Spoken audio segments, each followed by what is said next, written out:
back again. Continuing from my last video, and this one is really taking a couple of points further along.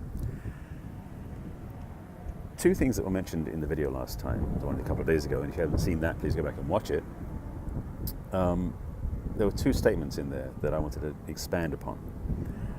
One of which is about how men and women are different, however we don't seem to act like that we're different. We don't treat each other as different. I want to get into that in more detail to explain some differences, and in addition, stay on track, is I want to talk about the macho versus masculine, because that was something that the comments on the video that I posted stirred up some questions. I want to answer some of those. I mentioned in the video that and it came out just the way it came out, was that I perceived the macho man as really being the undeveloped masculine, meaning that the macho is before the masculine in a way, or is the evolutionary step. But I want to break that down and explain it more in a moment too. So again, backing up to the beginning, this video is really speaking to both parts about the differences between men and women, and particularly the masculine and feminine polarity within men and women, and also how the macho and the masculine are different, and why and how they're different, so you can get, ideally, some clarity. So if you're a guy, you can see where you're growing into, perhaps, which I'm in development of too, so I'm not going to say that I'm done with this journey, or I'm over this. I'm certainly still in the process myself. But also for the ladies out there who are looking for love and may have chosen unwisely before in their partnerships, this may shed some light for you ladies on what you really do desire and want in a partner. That's a little pitch. Anyway, getting back on track. I'm realizing this video is going to be shown in different places, so I'm not going to put any marketing in here. I will put my website at the back end, but I want to speak to this topic because it's useful to you, I hope. So first of all, this quote that was paraphrased from something I said in the last video, which was simply, it just came out, that men and women are very different, but we don't seem to behave and treat each other as if we are. And it's true. And I was reflecting on the last video about the presidential debate, and about how and I'm not going to be political about it, I'm just saying how Trump could act a certain way that if Clinton had, would have been derided and looked at negatively, because there's things that men can act like and say and express that women can't, and at the same level of respect or response or acceptance. And that's an issue that's really plaguing our society too. So we are different, it's pure and simple. But the thing is, the differences aren't respected. And I mentioned in the video before, and I'm recapping a couple of things before I move forward, that in the area of business, sorry, I'm leaning this phone, but my arm's getting tired doing that, so I'm just going to keep repositioning. I'm trying to keep it stable. Stay.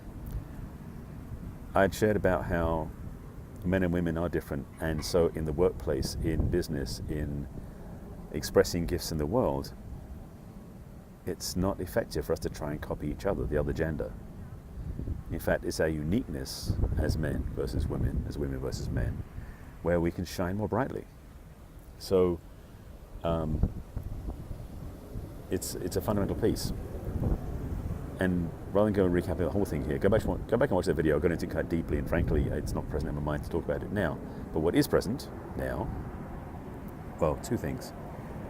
One is that there is a clear evolution we're going through, men and women, of this race of humanity on the planet. And the piece I want to speak to, which I'm getting to now, is the masculine versus macho, the evolutionary growth from the machismo style of the old way of being, I believe, I call it that, and the new way. Some people are calling it the new macho, and I disagree with that, because the macho is not old or new, it just is. Masculine is the evolutionary step, the next place we can grow to. Ideally we do. So let me speak to that piece now. I've been studying with some powerful teachers over the years that have really gifted me with some great insights, which have now become ingrained in my DNA, in my message.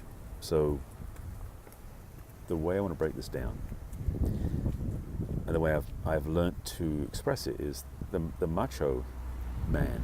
I'm going to type macho and masculine to the male gender, even though we carry both polarities within us. I may talk about that more in a moment too.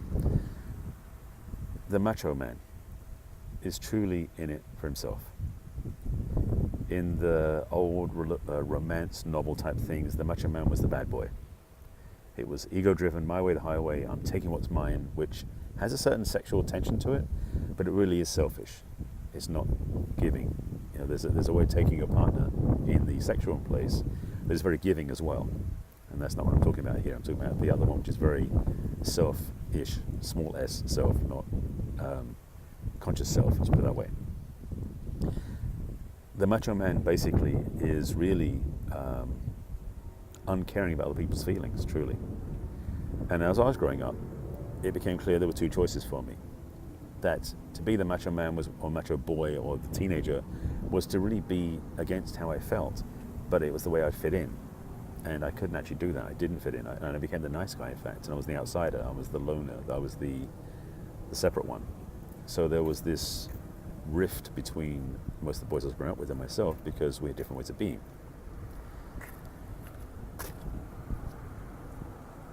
I had no clue, to be honest, about our evolutionary possibility as a man. The masculine polarity for men, which a lot of men are doing now, thankfully, but a lot of men are not, unfortunately. And the way I was taught this by a couple of my teachers is the macho man is driven by his balls, his cojones, getting things done, my way the highway, screw everybody else, I'm getting it done, period. The masculine man is driven by heart, but also driven by his spine, which is his direction, his strength and his clarity. Yeah, sounds good. It's clarity. I'm gathering my thoughts as I'm saying this, so excuse the pauses. I'm sort of collecting my thoughts and attempting to express this because I don't have this scripted. It's not like it's like ba-bang, ba-bang, here's the answer.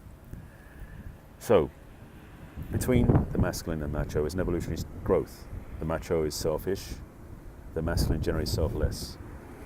The macho man is focused on himself. The masculine man is focused on out there. The true masculine man, his mission, his purpose, his gifts are really in service to the world. And the masculine man is about legacy, is about mission, about purpose. And I didn't get that until about 10 years ago. I really was in a place where I didn't know where my path was because I couldn't fit into the macho maleness of the againstness, my way, the highway, fight or flight, get in there and make and be a brute in a way. Because it was not my DNA, it wasn't my style.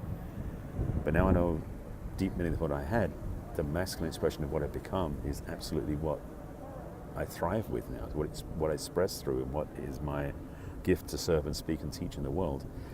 And so I'm taking what I've studied by my teachers and sharing my own blend of my understanding of that. So hopefully this is value to you. So, ladies out there, when you're looking for a relationship, are you looking for a man who is in it for himself, who is getting and courting you for his benefit? Key, by the way. Or is he actually someone who you feel is driven by something bigger than who he is? That he has a delivery of gifts to give to the world, like Santa Claus. No, not like Santa Claus. But he's expressing something in the world, which might be music, or it might be a social condition, or it might be, in my case, education. It's something of value that's beyond what I am, so that when I leave this planet, I leave in a better place than I found it. That I live a legacy. I mean, I've written my first book. I do talk and teach and coach clients, so I know that what I'm doing is contributing to other people, and that for me is fulfilling. And that's really what the masculine is about, being fulfilled by giving out in the world, expressing in the world. I trust that makes sense. And just reviewing anything else that's come up. I know there's going to be comments on this video, so I know I'll have some more content for the next one based on what people say in this one, but I wanted to at least express it here.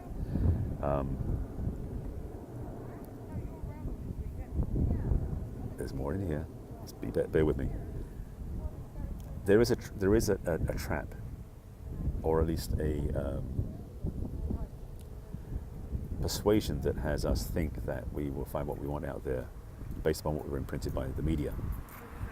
I was riding my bike earlier today. That's why I'm dressed like this, because I've been riding a bike again today.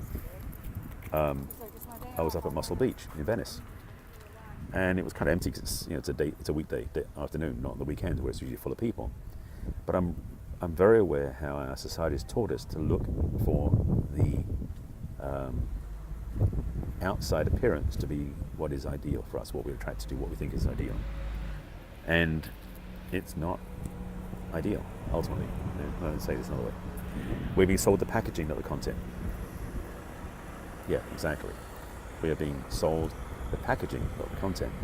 So we're being presented with men who have the big arms and the chest and the abs and the legs and all that stuff, and the women are being sold to the men as being curvaceous boobs and silicone injections, all the other things that, silicone boobs, Botox injections, qualify those two. But the thing is, there's this pursuit that we have as men and women that is physical, which isn't bad, but it's the singular focus on that is the limitation. So if you're looking for a partner that's attractive, go for it, as long as you include what's inside, the qualities that person has, because so many of us, and maybe it's because I'm in Los Angeles, I'm seeing it more in Los Angeles than anywhere else, such an attachment to appearance in the media, in the marketing. So I continue to wonder about this stuff. So that's really my message that I want to express, was that it's important to go deeper. So this is the work I do with my clients, by the way, and I'm not going to do any pitching here, but I will put my website at the bottom so you can see that. You can find out more about me there. And if you have any questions, comments, please do post your comments and questions below the video so I can answer them. And I may be back on again soon with another video. Based on this one being the response to the last one, you might have some ideas to give me for the next one. So feel free to comment. There's a lot more to this. This actually is at least two chapters in my book I talk about this, but I wanted to distill it down here so you have something to work with and perhaps reflect on. Men, if you're watching this, I would like to say, when you're watching this, that you take some of these ideas to heart and see where you are, where's your compass pointed. And ladies, if you're watching this video, what sort of man are you attracting? What sort of man are you with? What sort of man do you want to be with? And also, please go back and watch the first video, because that was specifically for the ladies. This one's kind of a blend and more for the men. So that's it. Signing off. Hope you're doing well. Take care of yourselves. And as I said before in my videos, love yourself more than you did yesterday. Love yourself more today than you did yesterday. And take it one step further. Love more out there than you did yesterday as well. Okay? I'll see you soon. Bye.